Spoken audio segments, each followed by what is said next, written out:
दोस्तों, एक एसपी साहब का नया नया ट्रांसफर होता है। उसके बाद उनको एक जिले में ज्वाइनिंग मिल जाती है। ज्वाइनिंग लेने के बाद वह सोचते हैं कि क्यों ना अपने रिश्तेदारों से मिल लिया जाए, क्योंकि दोस्तों इसी जिले में उनके रिश्तेदार रहा करते थे, जो उनकी पोस्टिंग शहर से 60 किलोमीटर दूर रहते थे। दोस्तों, शाम का समय हो रहा था तो एसपी साहब जल्दी जल्दी में कार से अपने रिश्तेदारों से मिलने के लिए निकल जाते हैं। धीरे धीरे ऐसे ही सफर करते करते उन्हें रात के 10 बज जाते हैं। जब वह रोड पर कार चला रहे होते हैं तो एक सुनसान इलाके से उनकी गाड़ी खराब हो जाती है। तो वह बहुत कोशिश करते हैं उसको फिर से स्टार्ट करने की, लेकिन गाड़ी स्टार्ट होने का नाम ही नहीं लेती। फिर वह इधर उधर देखते हैं कि शायद कोई आदमी मिल जाए जिससे वह मदद मांग सके। तभी उन्हें एक आदमी दिखाई देता है। वह उसे बुलाते हैं और उससे पूछते हैं कि क्या यहां आसपास कोई कार मैकेनिक मिल सकता है। तब वह आदमी उन्हें एक मैकेनिक के पास ले जाता है और अब वो मैकेनिक उन एसपी साहब के साथ आकर गाड़ी को चेक करने लगता है और गाड़ी चेक करने के बाद एसपी साहब को बताता है कि कार का एक इलेक्ट्रॉनिक पार्ट खराब हो चुका है, जो कि मार्केट में ही मिलेगा, जो अब सुबह ही मिलना मुमकिन हो सकता है। अब एसपी साहब कार मैकेनिक को अपनी पहचान बताते हुए कहते हैं, क्योंकि उस समय एएसपी साहब ने शादी वर्दी पहन रखी थी। इसके बाद वह कार मैकेनिक का एड्रेस और उनका फोन नंबर ले लेते हैं और अपनी कार को उसके पास ही छोड़ देते हैं और कहते हैं कि कार को सुबह मेरा ड्राइवर आकर ले जाएगा। फिर एसपी साहब उस मैकेनिक से कहते हैं कि मुझे कुछ दूर आगे जाना था, तुम मुझे किसी की गाड़ी पर लिफ्ट दिला सकते हो क्या। दोस्तों, रात का समय था, दोनों रोड पर खड़े हो जाते हैं। वहां कोई कोई गाड़ी ही आ रही थी। तभी उन्हें एक गाड़ी आती हुई दिखाई देती है। वह उसे हाथ का इशारा करते हैं और रुकने को कहते हैं। जब वह गाड़ी नजदीक आती है तो वह एक क्रूजर गाड़ी थी, जिसमें पहले से ही काफी सवारियां भरी हुई थीं। तब एसपी साहब ड्राइवर को बोलते हैं कि मैं इस जिले का नया एसपी हूं, मेरी गाड़ी खराब हो गई है, अगर तुम मुझे लिफ्ट दे दो तो तुम्हारी बहुत मेहरबानी होगी।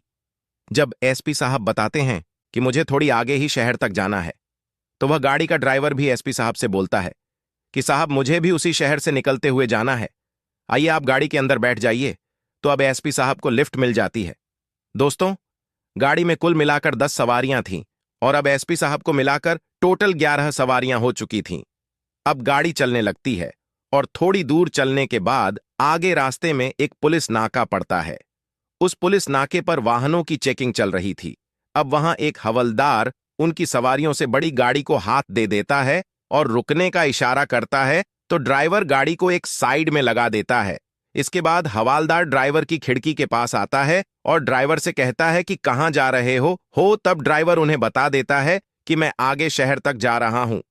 फिर हवलदार पूछता है कि आ कहां से रहे हो, तो ड्राइवर बता देता है कि मैं पिछले शहर से ही आ रहा हूं। फिर हवलदार कहता है कि गाड़ी तुम्हारी है या तुम ड्राइवर हो। तो ड्राइवर बोलता है कि साहब यह मेरी निजी गाड़ी है और मैं सवारी इधर से उधर पहुंचाकर किराया करके पैसा कमाता हूं। तो हवलदार कहता है, अच्छा, जरा गाड़ी के कागजात तो चेक कराओ। तो ड्राइवर उसको गाड़ी के कागज निकालकर दे देता है। अब हवलदार गाड़ी के कागज चेक करने लगता है। हवलदार कागजात चेक करने के बाद गाड़ी में सवारियों की गिनती करने लगता है, तो टोटल 11 सवारियां थीं। तो फिर हवलदार ड्राइवर से कहता है कि तुमने गाड़ी में 11 सवारियां बैठा रखी हैं, जबकि इसमें तो सिर्फ 10 सवारियां ही बैठाना अलाव है। अब दोस्तों, 11वीं सवारी तो खुद एसपी साहब थे, तो इसमें ड्राइवर का कोई कसूर नहीं था। उसने तो सिर्फ एसपी साहब का नाम सुनकर ही उनको लिफ्ट दी थी, तो उन्हें मिलाकर 11 सवारियां हो चुकी थीं। अब दोस्तों, एसपी साहब भी उतरकर नीचे आ जाते हैं।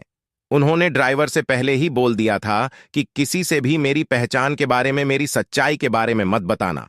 अब हवलदार उस गाड़ी के ड्राइवर से कहता है कि आओ, तुम्हें मैं अपने साहब के पास लेकर चलता हूं।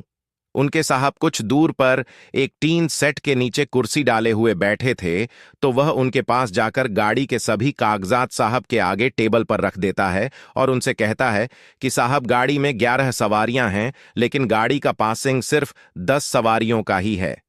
इतना सुनने के बाद वहां खड़े एसपी साहब भी बोल पड़ते हैं कि बड़े साहब, मेरी गाड़ी रास्ते में खराब हो गई थी, तो इसलिए मैंने रास्ते में इनसे लिफ्ट मांग ली थी, तो मुझे मिलाकर ही 11 सवारियां हो गई हैं।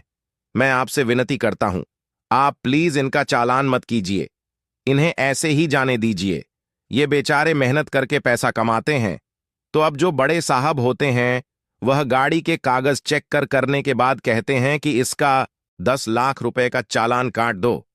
अब हवालदार ड्राइवर और एसपी के थोड़ा करीब जाता है और उनके कान में धीरे से बोलता है, अगर तुम बड़े साहब को 50 लाख रुपए फाइन देकर चुपचाप यहां से निकल जाओ। इसके बाद ए साहब ड्राइवर से कहते हैं कि ठीक है, तुम ऐसा ही कर लो। 50 लाख हम वीडियो रिकॉर्डिंग कर रहे हैं। तो ड्राइवर ऐसा ही करता है और एसपी साहब के साथ बड़े साहब के पास पहुंच जाता है।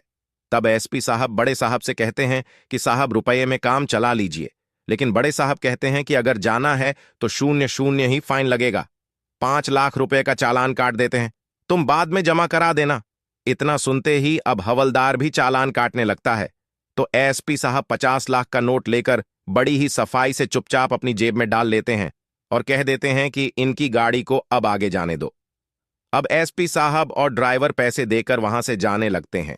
जाते जाते बड़े साहब ड्राइवर को समझाते हुए कहते हैं कि आगे से ध्यान रखना, पासिंग से ज्यादा सवारियां कभी भी गाड़ी में मत बिठाना। अब ड्राइवर अपनी गाड़ी के पास जाने लगता है, लेकिन एसपी साहब उसे रोक लेते हैं। फिर वह बड़े साहब से कहते हैं कि सरकार ने तुम्हें यहां जनता की सेवा के लिए रखा है, लोगों को परेशान करने के लिए नहीं। तुम ये फाइन नहीं बल्कि रिश्वत ले रहे हो।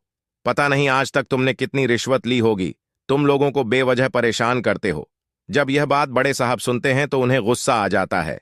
वह हवालदार से कहते हैं कि यह लोग ऐसे नहीं मानने वाले, इनका इलाज करना ही पड़ेगा।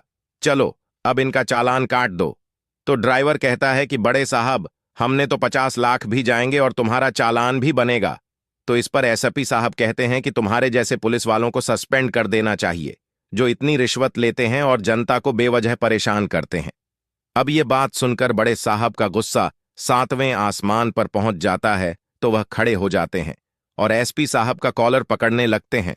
तो तभी एसपी साहब अपना आइडेंटिटी कार्ड निकालकर उसकी आंखों के सामने लहराने लगते हैं, जिस कार्ड के ऊपर लिखा हुआ था सुपरडेंट ऑफ पुलिस, और उनकी फोटो भी लगी हुई थी।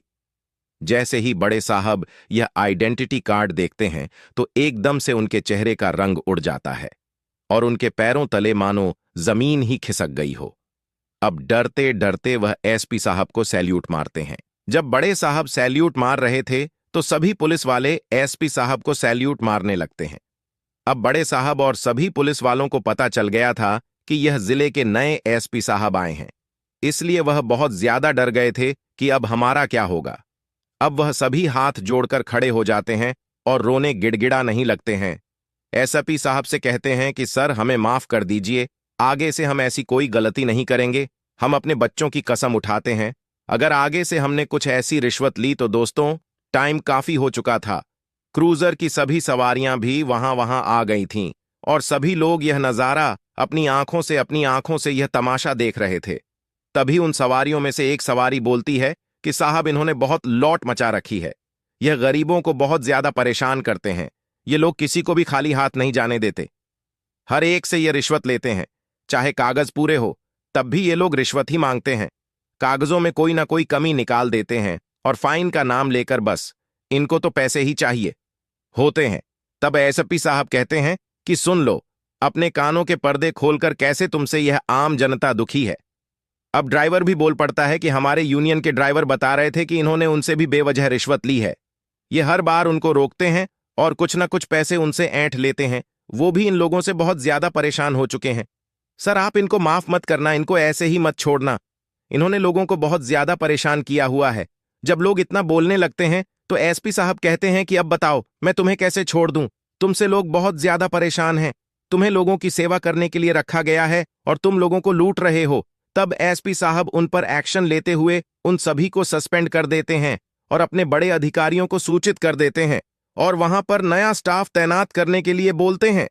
इसके बाद वो क्रूजर वाले के साथ अपने रिश्तेदारी में चले जाते हैं और सुबह अपने ड्राइवर को अपनी गाड़ी लाने के लिए भेज देते हैं और खुद जिला मुख्यालय में आ जाते हैं। अब वहां से अपनी सरकारी लाल बत्ती वाली गाड़ी में बैठकर उसी क्रूजर ड्राइवर के पास जाते हैं, उनकी यूनियन से मिलते हैं और वहां ड्राइवर का बहुत धन्यवाद करते हैं कि तुमने रिश्वतखोर पुलिस वालों को पकड़वाने में मेरी बहुत सहायता की है और साथ ही मैं तुम्हें धन्यवाद करता हूं कि तुमने मुझे जरूरत के समय लिफ्ट दी थी।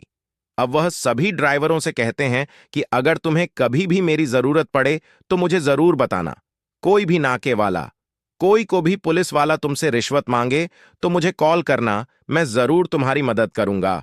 इसके बाद वह उनको अपना नंबर देते हुए नसीहत भी करते हैं कि आप लोग भी पूरी एहतियात से गाड़ी का परमिट कराकर ही गाड़ी को रोड पर चलाया करो।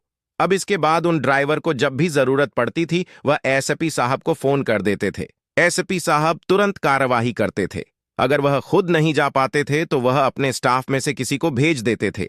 एसपी साहब ने वो वीडियो रिकॉर्ड डींग ड्राइवर से ले ली थी। अब उन पुलिस वालों पर केस चलता है। इसके बाद उनको कोर्ट में पेश किया जाता है और सबूत के तौर पर वो वीडियो दिखाई जाती है। तब जज उन्हें वहां से सजा सुनाते हैं और उन्हें जेल भेज दिया जाता है। और इसी के साथ उनकी प्रॉपर्टी की भी जांच की जाती है कि इन्होंने रिश्वत के पैसे से कितनी प्रॉपर्टी बनाई है। तो दोस्तों, एक ईमानदार एएसपी साहब ने ईमानदारी से अपनी ड्यूटी निभाई और रिश्वतखोर पुलिस वालों को सस्पेंड कर दिया। दोस्तों, सभी पुलिस वाले रिश्वत नहीं लेते। कुछ ही पुलिस वाले रिश्वत लेते हैं जिन्होंने पूरे महकमे को बदनाम करके रखा है, पूरे डिपार्टमेंट को बदनाम करके रखा है। पुलिस वालों का नाम सुनकर ही लोगों के दिलों में रिश्वत का ख्याल पहले ही आ जाता है। अपना पैसा जाने का ख्याल उनके मन में पहले ही आ जाता है।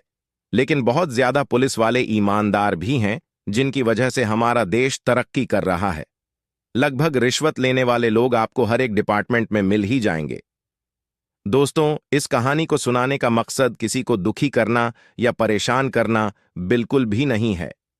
यह कहानी बताती है कि आपको रिश्वत से परहेज करना चाहिए, क्योंकि अगर आप